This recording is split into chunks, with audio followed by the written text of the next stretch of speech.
erganitti mee ija shakkiin na ilaalti.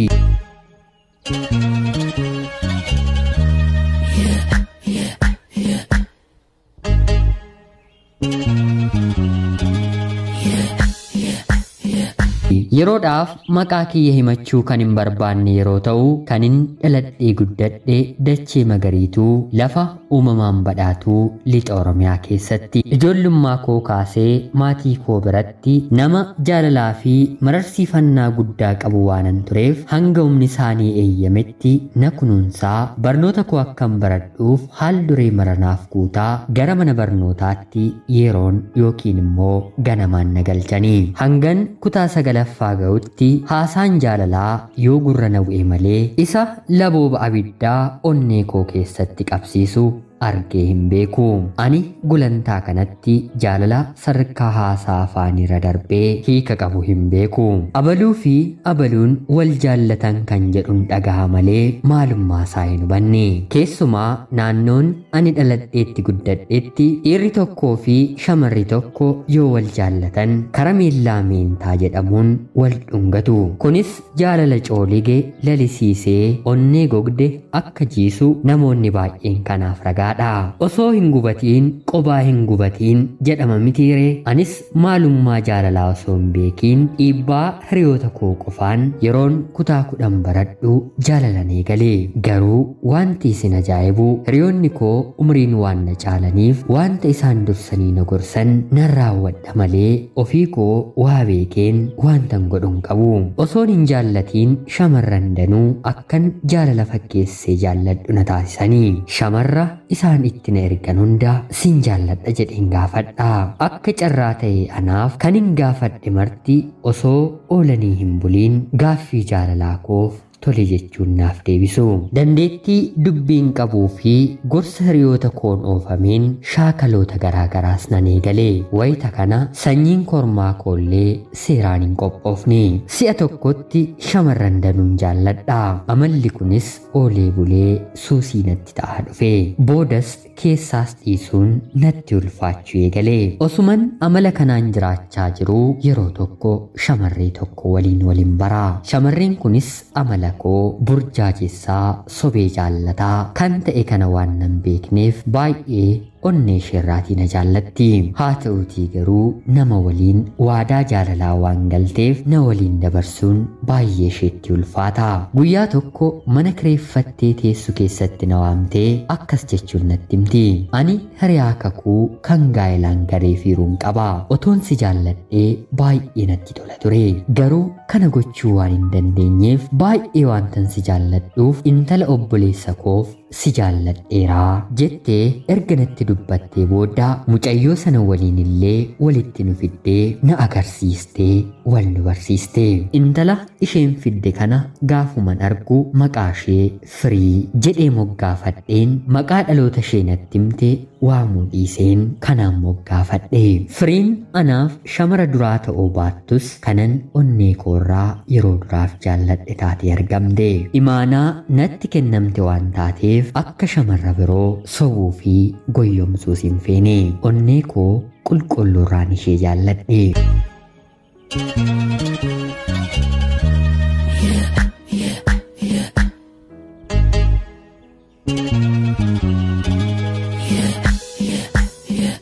Yeroo sanatti halkan guutuu hanga jedhamutti bilbilaan waliin haasa'aa bullaa. Maatiin isheellee tarree warra sooressotaa keessatti waan ramadamaniif firiin koo baay'ee boontuudha. Haalli uffata isheellee xiqqoo akka naannoo keenyaatti namoota danuuf hin liqinfamu. Hiriyoonni koos haala ishee yeroo argan baay'ee jibbuu eegalanii. Ani garuu daqiiqaa tokkoof isheerraa addaan baheen waantan jiraachuu danda'u natti fakkaachuu waan dideef hiriyoota koo dhokseen jaalala keenya ishee waliin ittiin fufe. Goromsi harree waliin oolte dhuufuu bartee ooltii akkuma Oromoon jedhu anis dhiibbaa hiriyoota koon suusii shamarran danuu jaallachuun qabame keessaa ba'uun garuu gonkumaa hin dandeenye. Osoon jaalallee onnee koo guutuu jaalladhu qabus gochaa fokkotaa kana dhiisuun baay'ee natti ulfaate. Haa ta'uutii garuu jaalallee koo kana waliin amalan shamarran biroo waliin bare waliin raawwachuuf ija jabina arganne. Turtii waggaa lamaa guutuus osoo walitti hin bu'iin jaalala keenya wal dhungachuu yookiin immoo kiisingii qofaan dabarsine. Haala kanaan osoo wal jaallannuu ani hojjetaa mootummaa ta'een gara kutaa Oromiyaa birootti hojiif hin deeme. Jaalalleen kiyyas baay'ee akkana jaallattuu fi natti heerumuu feetu irra deddeebiin natti himuu eegalte. Anis ishee waliin jiraachuun hawwii koo ta'us garuu dursa barnoota kee xumuri jedheen gorseeni. Yaada kanarratti walii gallee anis barnoota koo itti fufuuf murteesseen barachuun eegale. Hojii fi barnoonni waliin natti cimus dirqama jireenyaati jedheen obsee itti cichee barachuun itti fufee. Ammallee jaalalleen koo gidduu kanatti natti heerumuu akka qabdu ammas irra deddeebiin na rakkisuu eegalte. Haa ta'uutii garuu ani hojii otoon hojjedhu barnoota toon baradhu amma immoo gaa'ilatti galuun natti ulfaata jedhee waan hin yaadeef anis hangan xumurutti atis hanga xumurtutti jedheen sossobuu kiyyatti fufee. Haa ta'uutii garuu isheen maqaa barumsa xumuruu jedhu kana dhaga'uu akka hin feene irra deebitee natti himte. Ani hojjetaa ta'een waggaallee otoon guutiin fuudhuun waan baay'ee natti ulfaateef maatiin kiyyaa deeggarsa narraa barbaaduu baatanis dirqama waan tokko godheefiin uumamni kan jaallattu keessa isaanii gama koon gammachiisuu waan natti mul'ateef waggaa tokkoof qofa akkana obsituun gaafadhe. Isheen illee tole naan jettee tasgabbooftee jaalala keenya bifa ho'aan itti fufne. Anis yeroo kanatti baay'ee isheetti gammadeen sadarkaa guutummaa guutuu hanga jedhamutti shamarran biroo waliin hariiroon duraan qabu adda kuteen ishee qofaa onnee koo keessatti mootii taasise. Yeroo kanatti immoo caalaatti jaallachuun eegale. Firii koo yoon jedhuun aakoo jettee na waamti. Garuu qubeen maqaa koollee aatiin hin eegalu. Maaliif akka isheen aakoo jettee na waamtuuf illee hin beeku. Maaliifis jedheen guyyaa tokkollee hin gaafanne. Egaa jireenyi koo daandii qabatee battaluma kan deebi'e sa'aatii kanatti. Jaalallee koo waliin guyyaa tokkoof illee wal dhabnee kan hin beekne. Yeroo kana booda walii galtee dhabuu jalqabne. Isheen yeroo hedduu koottu naan jetti. Anillee tole jedheen hojiirraa eeyyama fudhee yoon galu caalaatti wallollee aareen gara hojii kiyyaatti deebi'a. Sababa kanaaf anis yeroo booddee waamicha ishee kabajee gara biyyaatti galuu nan dhiise. Haasaan ishees komiin kan guute ta'aa dhufe. Akka nama afaan tokko hin dubbanne adaamii qoraattii keessatti biqile walitti taane. Gonkumaa wal jaallachuu nafee wal arrabsoo qofaan walii bilbiluun amala baratamaa dhufe ta'e. Gidduu kanatti akaakayyuun koo duunaan boo'ichaaf gara maatii kiyyaatti hin galaa. Maatiin keenya lachuun magaala tokko keessa waan jiraataniif sababa kanaan wal arginee isa xumuraa wallollee adda walirraa baane. Isheen akkuma gara manaatti galteen aartee bilbila ishee boolla mana fincaanii keessa buuste akka turte yeroo dheeraa booda natti himte. Anis walitti bu'uun keenya boqonnaa waan na dhabsiiseef bilbileen dhiifama gaafachuuf yaalus deebisee argachuu hin dandeenye. Si'a lamaan tokkos eeyyama hojii fudhee ishee barbaachaaf gara biyyaatti deddeebi'een ture. Garuu matumaatii argachuu hin dandeenye. Keellaa mana isaanii fuulleetti aduu waadamaa ooleen galgala galaa. Waraabessi ishee nyaate yuusuu waan dideef abdii koolleen kutadhe. Isa sangaan argi jedhe. Namtichi dhaltii camadee akkuma jedhamu gidiraa jaalalaa yeroo jalqabaaf arguun eegalee. Halkaniif guyyaan boo'a. Duuti otoo dhufee na fudhatee hawwii koo ture.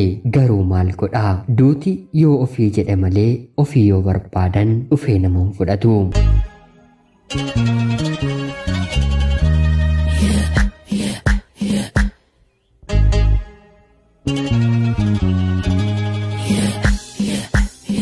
Hiriyaa waggaa 4 guutuu halkaniif guyyaa waliin haasa'ee hin quufne sababa yeroof naaf hin galleen wal dhabnee adda ba'uu caalaa wanti onnee koo na gaddisiisu hin jiru. Dargaggeessi shamarran danuu waliin sagaagalaa oolu waggaa 4 keessatti guyyaa tokkoof gaaffii wal qunnamtii saalaa hiriyaa jaallatutti kaasee hin beeku yoo jedhame eenyutu amanaa? Amalliif tulluun hin godaanu akkuma jedhamu anis jaalallee koo irraanfachuuf tooftaa ani filadhee deebi'ee amala kana duran dhiise deebi'uu qofaa akka ta'e keessa kootii murteessee karaa toora onlaayinii shamarran danuun baree shamarran biyya baargamaa jiranis ta'e biyya keessaa baruun machii addunyaa gowwomsaa keessatti of argee ta'us dafqa shamarranii ofitti dabarsuu nan jibbaa kana hunda raawwadhees matumaa hanga har'aatti onnee koo keessaa baasuu hin dandeenye godoo jaalalaa isheen onnee koo keessatti ijaarte akka sooduu soof umar miidhagee ishee eegaa haala kanaan otoo hin jiruu guyyaa eebbifamtuu tokko hiriyaa hojii koo waliin sa'aatii laaqanaaf baanee osoo jirruu waan danuu haasa'uu eegalle kana gidduutti sagalee waaqayyoo biyya lafaa fi dhoksaasaa naaf ibsuu eegale waan ergamaan rabbii barreesseetti kenne kan dubbisu natti fakkaate malee waan sammuu isaa keessaa haasa'u natti fakkaachuu dide amala koo namoonni baay'een narratti waan hin beekneef namni kun maalitti beekuu danda'a jedheen of gaafadhe erga kanaas jireenya koo baasee buuseen gaabbiin of waaduun eegale qalbii kiyyas jijjiirradheen jireenya dhugaa jiraachuu hin murteesse yeroo baatii 8 guutuus addunyaa jaalalaa keessaa of baasee amala koo moofaa sana of keessaa baaseen ergan danda'ee jiraadhee booda karaa toora sooshaal miidiyaa shamarree umriin kichuu taate tokko waliin haasa'uun eegale guyyaa tokko garuu barreeffama gabaabaa tokkoon karaa toora FB jaalalaaf ani haaraa ta'us ati natti tolteettaa kan jedhu naaf barreessite anis argeen akka rifachuu tokkoon ta'e kun daa'ima miti moo jedheen suuraa ishee piroofaayilii ishee jala galeen 999 ilaaluun eegale osoon hin beekiin onnee koo na seenuu eegalte guyyaa jalqabaa ijaan wal arginus osoo ol jettee nan ilaaliin boqoo ishee dhokfataa na dubbistee nagaatti naan jettee sokkite galtees ergaa barreeffamaan onneen koo dhootee bahuu geenyaan akka narratti hin baramneefan dafee sirraa adda bahee kan jedhu naaf ergite haala kanaan jaalala keessatti si'a lammaffaaf kufee otoo hin jiruu gidduu kanatti hiriyaan koo duraanii baay'ee jaallachaan ture naaf bilbiluun boo'uu eegalte garaan kiyyas baay'ee raafame maal akka taate garuu naaf ibsuuf humna waan dhabde natti fakkaata dhiifama qofaa naaf godhi jettee mucaa hiriyaa isheetti bilbila kennatte isheen illee yookiin immoo mucaan hiriyaa ishee sun dargaggeessa biroo waliin jaalala eegaltee akka turtee fi turtii yeroo ji'a 3 gidduutti ulfina isheerree akka irraa fudhate natti himte anis kanaa ol dhaggeeffachuu waan hin dandeenyeef aareen bilbilicha girgiddaa manaatti rukuteen caccabse waggaa 4 guutuu hanga gaa'ela keenyaatti walitti hin buunu jechuun koo dadhabina koo natti fakkaatee keessa kiyyas jeequu eegale obsaan akkuma aannan goromsaa dhugu obsuun dirqama natti ta'e hiriyaan koo kun ammallee bilbiltee dhiifama na gaafachuu hin dhiifne erga takkaa buqqeen cabee waliin jiraachuu waan hin dandeenyeef isheedhaaf homaa gochuu hin danda'u galmee ishee sa'ama kanan cufe har'a ani hojjetaa mootummaa ergan ta'ee waggaa 5 lakkoofsisaan jira kana gidduutti jaalladheen dirmammuu jaalalaan dirmammaayeera shamarran danuus ilkee jaalalaan waraanee onnee jaalalaa isaanii kulkulfachiiseera shamarran baay'eetti osoon amala kootti moo irra darbanii na jaallatanii miidhamu kaan immoo dantaa jaalalaa hin qabanii miira dargaggummaa gubaa sana qabbaneeffachuuf qofa waan na jaallatan of fakkeessaa turanii umrii ijoollummaa koon humna koo shamarran ormaatti fixuu caalaa har'a wanti qalbii koo na cabsu hin jiru har'a garuu shamarran danuu dhiifama gaafadhee kanneen deeggarsa barbaadaniif immoo deeggarsa godhee cubbuu isaanii ofirraa baasuuf yaalaan jira dhaggeeffattoota qophii kanaa seenaa kiyya dhageessanis wanta naan jettan kallacha isin na yaaddan waan hin beekuuf dhiifama jechuun hawwaa carraa kanaan namoota sababa koon miidhaman mara dhiifama gaafachuun fedha erga waraabessi darbee sareen dutti jedhama mitiire jaalallee koo ganamaan onneen kootti banamte miira ishee hubachuu dadhabuu koon akka adda baane har'a taa'een yoon yaadu baay'ee ofitti na qaanessa kunis jireenya koo sirreessuuf siminaara gaa'elaa hordofuu koo irraa kan ka'e hubachuu danda'eera hordoftoonni toora yuutuubii oromiyaatu yuunifoormaal na gorsitu ammas jireenyi koo har'aa daandii qaxxaamuraarra jira jaalallee koo ammaa kana danuun jaalladha garuu akkanuma sodaa guddaan qaba addaan baana jedheennan sodaadha kunis sababa malee miti waa lamatu na yaaddessa tokkoffaan yeroo ammaa kana jaalalleen koo dagaagetti umurii waggaa 16 hin caallee fi kan qaamaan bilchaattuus taate miti gochaa saalqunnamtii keessa akka galtu hin fedhu umurii kanaan gochaa kana yoo galte gara fuulduraatti miidhaaf saaxilamuu malti sodaa jedhuun qaba kuruphee dagattuu iddoo ciiftutti lama waraanu akkuma jedhamu yoon dhiise ammoo dhabuu nan danda'a jedheen sodaadhe shamarreen amman jaalladhes maatii qabeenya qaban keessaa waan dhalatteef daftee miira saalqunnamtii guddaa uummatti kan jedhu na yaaddessa obsee eeguuf immoo yoo jaalala waaqayyoo ta'eef yeroo ammaa kana carraa barnootaa argadhee gara biyya ormaatti imala taasisuuf piroosesii koo xumuraarran jira fageenyarraa kan ka'e abdii kutattii yookiin nama biroo barti kan jedhu na dhiphisa umriin ishee reefi waan ta'eef maatii ishee beeksisuuf immoo tole akkan jenne ifa galeessa qabxiin inni lammaffaa sodaa kooti immoo amala koo duraa dhoksaa tokko malee ergan itti mee booda miira shakkiidhaan na ilaalu eegalteetti tarii jireenyi biyya ormaa akka har'a halaalarra taa'anii hawwan ta'uu dhiisuu mala haalli akkasiis addaan nu baasaan sodaa kooti maaliif miira kana keessa akkan gale hin beeku nan sodaadha jireenya koo burii jaalallee kiyya kana waliin hin qabuuf amantaa guutuu hin qabu mee dhaggeeffattoonni qophii kanaa ana obboleessa keessan maal gorsitu jireenyan dabarseerraa waa akka hubattan nan yaada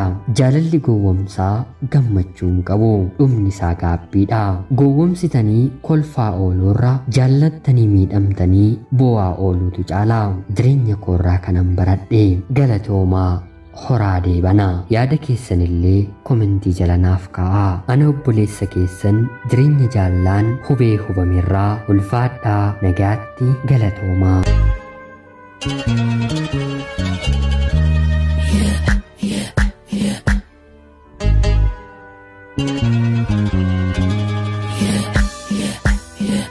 Yooyaa shamaa akkam jirtu kabajamtootaaf hordoftoota qophii Oromiyaatu yuunifoor nagaaf jaalallee tokkummaan bakka jirtan hundaatti hunda keessaniif yaa ta'u jecha guyyaa har'aallee xalayaa obboleessi keenyi nuuf ergee isiniif dubbiseen hin ka'a akka isin irraa barattanii hubannoo cimaarraa argattan homaa shakkii tokkollee hin qabu obboleessa keenya xalayaa ajaa'ibaa kana nuuf qooduu keetiif guddaa galatoomsiin jecha kabajamtootaaf hordoftoonni qophii Oromiyaatu yuunifoor illee rakkoo isaanutti mitan dhaggeeffattaniiti jirtu gara fuulduraatti maal gochuu akka qabu komentii jalatti akka barreessanii fi akka jajjabeessitan kabajaan isiniin gaafadha qophiin sa'aatii kanaaf isiniif qabadheen dhiyaadhellee kanuma fakkaatti haga yoonaatti na dhaggeeffachaa waan turtaniitiif guddaa galatoomaa jecha laayikii fi sheer gochuun illee akka na deeggartan kabajaan isin gaafachaa namoonni chaanalee keenyaaf haaraa taatan anaa dhufu kun Oromiyaatu yuunifoor guyyaa guyyaatiin xalayaa jaalalaa fi seenaa jireenyaa nama barsiisuu bashannansiisuu danda'u isiniif qabattee waan dhiyaattuuf isinillee sabskiraayib gochuun maatii keenya erga taatanii booda xalayaa jaalalaa yookiin seenaa jireenyaa nama barsiisuu bashannansiisuu danda'u qabaattan karaa teelegiraamii karaa lakkoofsa bilbilaa kiyyaa duwwaa 937 naaf erguun irratti hirmaachuu ni dandeessu qopheessuuf qindeessuun isin waliin kanan ture ani gammachiista shoomeeti qophii gara biraatiin hanga walitti deebinutti bakka jirtan maraan turtii gaarii isiniif hawwa yeroo gaarii horaa bulaa